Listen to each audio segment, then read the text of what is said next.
نحمده ونصلي على رسوله الكريم اما بعد فاعوذ بالله من الشيطان الرجيم بسم الله الرحمن الرحيم ما زاغ البصر وما طغى صدق الله مولانا العظيم وبلغنا رسوله النبي الكريم الامين ان الله وملائكته يصلون على النبي یا ایھا الذین آمنوا صلوا علیہ وسلموا تسلیما الصلاۃ والسلام علیک یا سیدی یا رسول اللہ وعلی آلک واصحابک یا سیدی یا حبیب اللہ الصلاۃ والسلام علیک یا سیدی یا نبی اللہ وعلی آلک واصحابک یا سیدی یا رحمت للعالمین۔ نہایت ہی واجب الاحترام سامعین و ناظرین، آج کے اس درس قرآن و حدیث سلسلہ نمبر 110 میں جو آپ حضرات کے سامنے میں نبی کریم صلی اللہ تعالیٰ علیہ وآلہ وسلم کی برکتیں پیش کرنے والا ہوں، اس کا عنوان ہے جس کو رحمت والے نبی صلی اللہ تعالیٰ علیہ وآلہ وسلم رحمت کی نظر سے دیکھ لیں اس کے دونوں جہاں ہی سنور جاتے ہیں۔ ایک بزرگ فرماتے ہیں کہ میں حج کے لیے گیا، وہاں ایک آدمی کو دیکھا جو کہ درود و سلام پڑھ رہا تھا۔ وہ ہر وقت درود و سلام میں مشغول رہتا، کثرت سے درود پڑھتا۔ طواف کرتے دیکھا، سعی کرتے دیکھا صفا مروہ کی، مینا میں کنکریاں مارتے دیکھا، عرفات میں دیکھا، مزدلفہ میں دیکھا کہ وہ درود ہی پڑھتا ہے۔ میں نے اس سے سوال کیا کیا آپ کو دعائیں نہیں آتی؟ تو اس آدمی نے مجھ سے کہا مجھے ساری دعائیں یاد ہیں، لیکن میں نے جو برکتیں، جو سعادتیں درود پاک میں دیکھی ہیں وہ کسی اور چیز میں نہیں دیکھی۔ پھر اس نے اپنی آپ بیتی مجھے سنائی۔ بزرگ فرماتے ہیں کہ اس آدمی نے مجھے اپنا واقعہ سنایا۔ وہ کہنے لگا کہ میں اپنے باپ کے ساتھ حج کرنے کے لیے روانہ ہوا۔ میں خراسان سے حج کے ارادے سے نکلا، اور جب ہم کوفہ پہنچے تو میرا باپ بیمار ہو گیا، اتنا بیمار ہوا کہ وہ فوت ہو گیا، اور میں نے اس کا چہرہ کپڑے سے ڈھانپ دیا۔ تھوڑی دیر کے بعد جب میں نے کپڑا اٹھا کر دیکھا تو میرے باپ کا چہرہ بدل چکا تھا، اس کا چہرہ گدھے کی طرح ہو چکا تھا۔ اللہ اکبر کبیرہ۔ وہ بزرگ فرماتے ہیں کہ اس آدمی نے اپنی کہانی سنائی کہ میرے باپ کا چہرہ جو تھا وہ گدھے کی طرح ہو چکا تھا، شکل بگڑ چکی تھی۔ میں سخت پریشان ہوا اور مجھے تشویش لاحق ہوئی کہ میں کسی کو کیسے کہہ سکتا ہوں کہ میرے باپ کی تجہیز و تکفین میں میرا ساتھ تعاون کریں۔ کیوں کرتا؟ اگر میں کسی کو کہتا تو میرے باپ کے لیے لوگ باتیں کرتے، دیکھتے لوگ، اور لوگ ڈرتے، کیونکہ باپ کی صورت دیکھنے کی قابل نہ تھی، لوگ ڈر جاتے اگر کوئی دیکھ لیتا۔ میں اپنے باپ کی میت کے پاس غمزدہ اور پریشان ہو کر سر زانوں میں ڈال کر پریشانی کے عالم میں بیٹھ گیا اور مجھے اونگ آ گئی۔ خواب میں دیکھا کہ ایک بزرگ جو نہایت ہی حسین و جمیل ہیں، ان جیسا میں نے کبھی حسین و جمیل دیکھا نہیں، اتنا پاکیزہ صورت والا، تشریف لائے اور قریب آ کر میرے باپ کے چہرے سے کپڑا ہٹا کر انہوں نے دیکھا، میرے باپ کو دیکھا اور پھر چہرہ ڈھانپ دیا اور مجھے فرمایا تو پریشان کیوں ہے؟ میں نے عرض کیا میں پریشان کیوں نہ ہوں جبکہ میرے باپ کا یہ حال ہے کہ چہرہ بگڑ چکا ہے، گدھے کی صورت کی جیسا چہرہ ہو چکا ہے۔ یہ سن کر ان بزرگوں نے فرمایا مجھے بشارت دی کہ اللہ تعالیٰ نے تیرے باپ پر فضل و کرم کر دیا ہے، اور کپڑا ہٹا کر مجھے دکھایا۔ میں نے دیکھا کہ میرے باپ کا چہرہ بالکل درست ہے اور 14ویں کے چاند کی طرح چمک رہا ہے۔ سبحان اللہ، سبحان اللہ۔ وہ آدمی کہتا ہے، بزرگ فرماتے ہیں کہ اس آدمی نے مجھے یہ بات سنا رہا تھا اور ساتھ میں آنسو بہا رہا تھا اور کہہ رہا تھا، یہ دیکھ کر میں نے اس بزرگ کا دامن تھام لیا اور عرض کی کہ آپ کون ہیں اور کیسے تشریف لانا ہوا؟ کہ آپ کا جلوہ گر ہونا ہمارے لیے باعث برکت ہے۔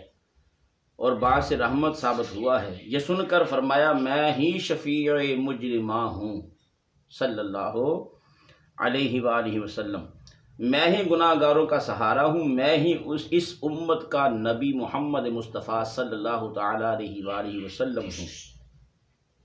یہ سن کر میرا دل باغ باغ ہو گیا کہ آقا کریم صلی اللہ تعالی علیہ وآلہ وسلم جلوہ گر ہو گئے اور کرم فرمایا۔ پھر میں نے عرض کیا یا رسول اللہ صلی اللہ علیہ وسلم، میرے باپ آپ کے قدموں پر قربان ہو جائیں، یہ تو فرمائیے کہ میرے باپ کی شکل کیوں بگڑ گئی تھی؟ یہ سن کر فرمایا کہ تیرا باپ بہت بڑا گناہ گار تھا، اس وجہ سے اس کی صورت بگڑ گئی تھی، لیکن تیرے باپ کی یہ عادت تھی کہ یہ سونے سے پہلے کثرت سے مجھ پر درود و سلام پڑھتا تھا،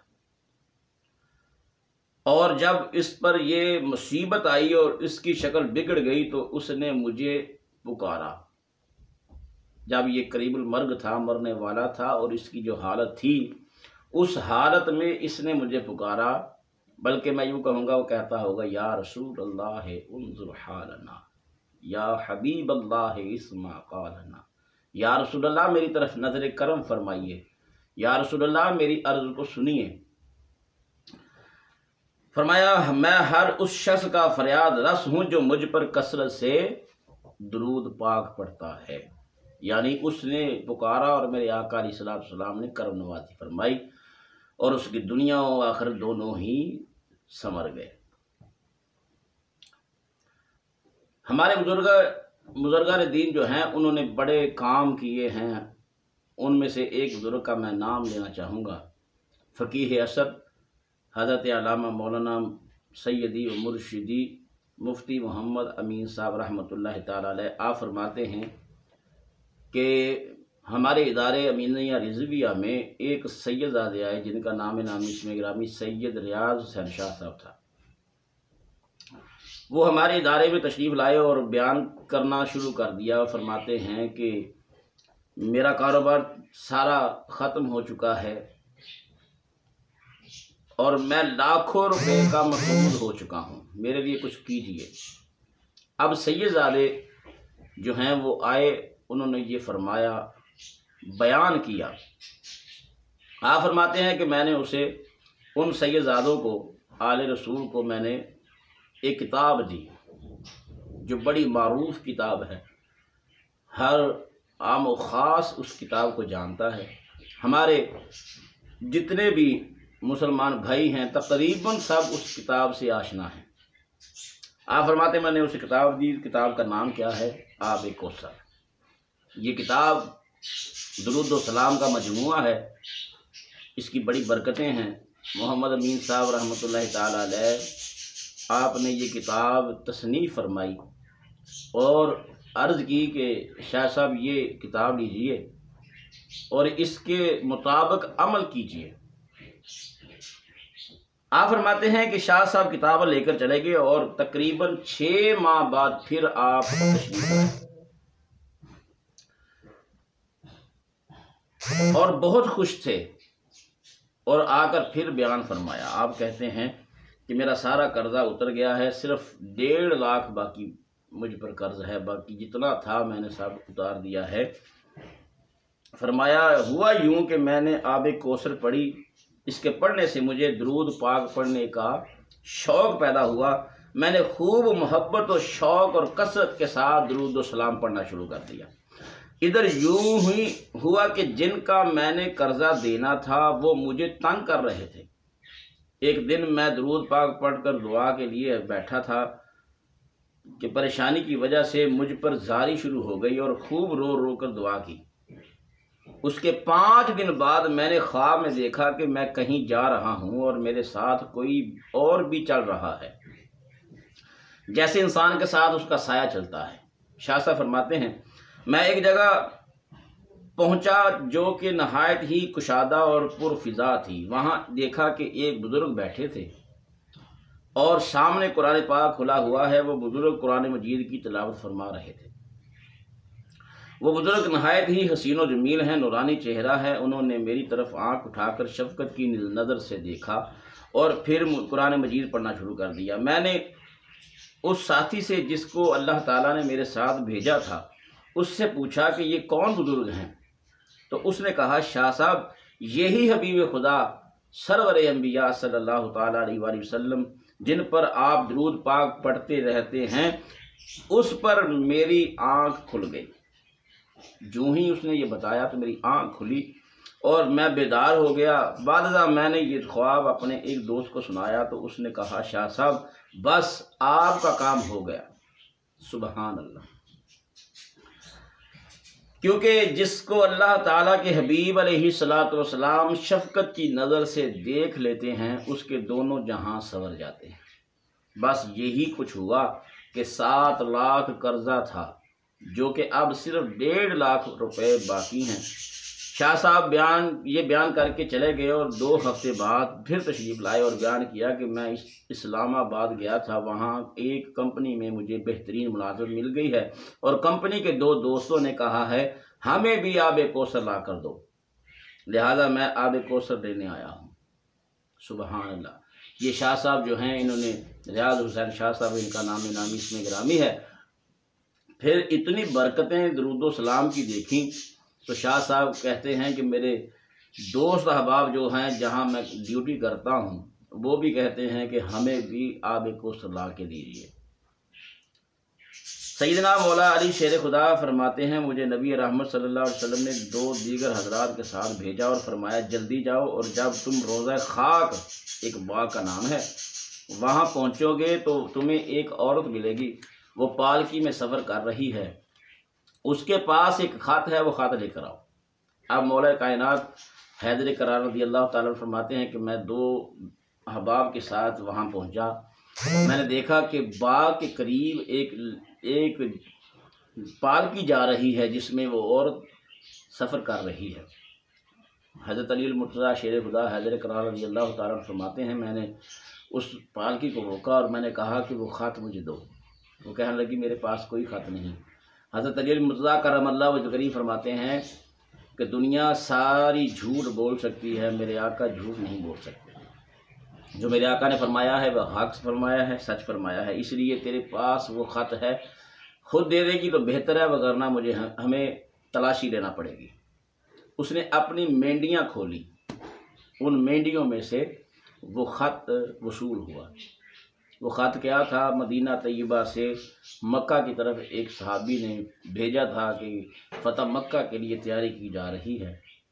یہ بہت لمبا چوڑا واقعہ ہے، لیکن سرکار دو عالم صلی اللہ علیہ وسلم مدینہ طیبہ میں بیٹھ کر اس پاک کے قریب عورت کو جاتے ہوئے دیکھ لیا اور فرمایا کہ اس کے پاس ایک خط ہے، وہ خط لے کر آؤ۔ شاہ کونین صلی اللہ علیہ وآلہ وسلم نے دیکھ لیا اور شاہ کونین صلی اللہ علیہ وسلم نے پہلے ہی دیکھ لیا کہ کون جنت جائے گا اور کیسے جائے گا اور کیسے فتنے آئیں گے۔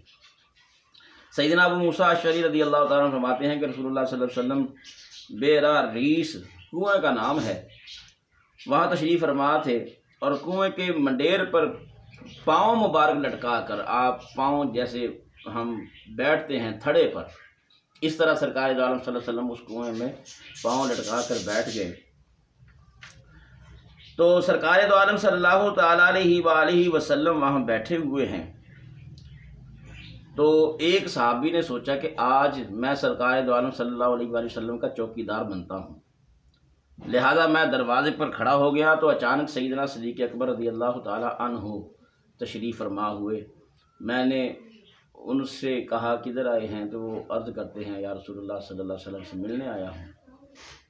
تو یہ صحابی کہتے ہیں میں جا کے سرکار کی بارگاہ میں اجازت محمد کرتا ہوں، تو آقا علیہ السلام نے فرمایا اسے آنے کی بھی اجازت دے دو اور اسے جنت کی بھی بشارت دے دو۔ سبحان۔ آقا علیہ السلام اس کنویں کے وڈیر پر بیٹھے ہیں اپنے پاؤں مبارک لٹکا کر، تو ابوبکر صدیق آئے، وہ بھی اسی طرح دائیں طرف بیٹھ گئے۔ پھر حضرت عمر فاروق آئے، پھر یہ صحابی گئے، عرض کی یا رسول اللہ عمر فاروق آئے ہیں، آنے کی اجازت مانگ رہے ہیں۔ سرکار دو عالم صلی اللہ تعالیٰ علیہ وسلم نے ارشاد فرمایا اسے آنے کی بھی اجازت دے دو اور جنت کی بھی بشارت دے دو۔ تو پھر حضرت عثمان غنی رضی اللہ تعالیٰ عنہ حاضر ہوئے، میں نے اجازت طلب کی تو فرمایا اجازت ہے، اور حضرت عمر فاروق بھی آئے تو جیسے ابو بکر صدیق و آقا علیہ السلام بیٹھے تھے، دائیں طرف ابو بکر صدیق رضی اللہ تعالیٰ عنہ بیٹھ گئے اور بائیں طرف حضرت سیدنا عمر فاروق رضی اللہ تعالیٰ عنہ بیٹھ گئے۔ یہ تینوں ہستیاں اس کنویں کے منڈیر پر قدم لٹکا کر بیٹھ گئے۔ تو پھر حضرت عثمان غنی حاضر ہوئے، میں نے اجازت طلب کی تو فرمایا اجازت ہے، اور ساتھ ہی جنت کی خوشخبری سنا دو اور ساتھ بلاوے کی خبر دو۔ بعد ازاں جب حضرت عثمان حاضر ہوئے تو ساتھ جگہ نہیں تھی، اس لیے وہ سامنے منڈیر پر بیٹھ گئے۔ اس پر سیدنا سعید بن مسیب رضی اللہ تعالیٰ عنہ نے فرمایا میرے نزدیک اس کی تعبیر یہ ہے کہ صدیق اکبر رضی اللہ تعالیٰ عنہ اور حضرت عمر فاروق رضی اللہ تعالیٰ عنہ کے مزارات مبارکہ سرکار کے پہلو میں ہیں، اور عثمان غنی رضی اللہ تعالیٰ عنہ کا مزار شریف آپ کے سامنے ہے، یعنی جنت البقیع میں ہے۔ فرمایا میں اس سے یہ سمجھتا ہوں کہ سرکار دو عالم صلی اللہ علیہ وسلم نے پہلے ہی فرما دیا کہ ایسے میرے ساتھ ابو بکر و عمر ہوں گے اور حضرت عثمان غنی رضی اللہ تعالیٰ عنہ ہمارے سامنے ہوں گے جہاں آج جنت البقیع ہے۔ یعنی سرکار دو عالم صلی اللہ علیہ وسلم نے اس طریقے سے بھی بتایا۔ جانے دو عالم صلی اللہ علیہ وسلم سب کچھ دیکھ رہے ہیں کہ کون کہاں بیٹھا ہوا ہے اور کون کیا کر رہا ہے۔ سبحان اللہ۔ سیدنا زید بن ارقم رضی اللہ تعالیٰ فرماتے ہیں مجھے میرے آقا صلی اللہ علیہ وسلم نے فرمایا اے زید جاؤ ابو بکر کے پاس، وہ آپ کو ملیں گے اپنے گھر میں، اور انہوں نے اختباء کیا ہوگا، جا کر ان کو جنت کی خوشخبری سناؤ۔ اس کے بعد عمر کے ہاں جانا، ان کو جنت کی خوشخبری سنانا، اور وہ آپ کو سینا کے پاس ملیں گے اور وہ گدھے پر سوار جا رہے ہوں گے۔ پھر عثمان کو جا کر جنت کی خوشخبری سناؤ، اور وہ آپ کو بازار میں خرید و فروخت کرتے ملیں گے، اور ان کو جنت کی خوشخبری کے ساتھ سخت آزمائش کی بھی خبر دینا۔ میں مدرجہ بالاحکم لے کر گیا تو جیسے ہی شاہ کونین صلی اللہ علیہ وسلم نے فرمایا تھا بالکل اسی طرح میں نے ان تین احباب کو پایا۔ جیسے سرکار دو عالم صلی اللہ علیہ وسلم نے فرمایا کہ ابو بکر صدیق ایسے ملیں گے، عمر ایسے ملیں گے، عثمان ایسے ملیں گے، تو جس حالت کا واضح میرے آقا نے فرمایا تھا، آپ فرماتے ہیں زید بن ارقم فرماتے ہیں میں نے اسی طرح ان تینوں کو دیکھا۔ ان واقعات کو پڑھ کر ان لوگوں کی آنکھیں بھی کھل جانی چاہیے جو یہ کہتے ہیں کہ نبی کو دیوار کے پیچھے کا علم نہیں، لیکن آنکھیں اسی کی کھل سکتی ہیں جس کے نصیب اچھے ہوں، ورنہ اگر مگر کر کے خود بھی دوزخ خریدتے ہیں اور دوسروں کو جہنم رسید کرتے ہیں۔ یا اللہ سب کو ہدایت دے اور نظر بصیرت عطا فرما جس سے تیرے محبوب علیہ السلام کو تیری عطا کردہ عظمتیں دیکھ سکیں۔ وصلی اللہ علی النبی الحبیب الکریم وعلی آلہ واصحابہ اجمعین۔ دوستان محترم، آقا علیہ السلام کی آنکھ مبارک جو ہے اس کو اللہ نے اتنی برکتیں عطا فرمائی ہیں کہ سرکار جہاں چاہیں جب چاہیں جسے چاہیں دیکھ سکتے ہیں۔ اس بات کا ہم سب کا ہمارا اس بات پر یقین ہونا چاہیے۔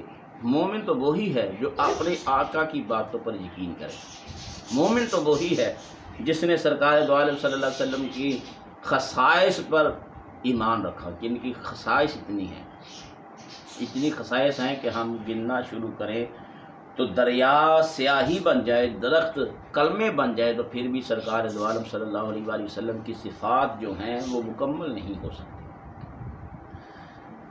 آج یہ ہم نے سلسلہ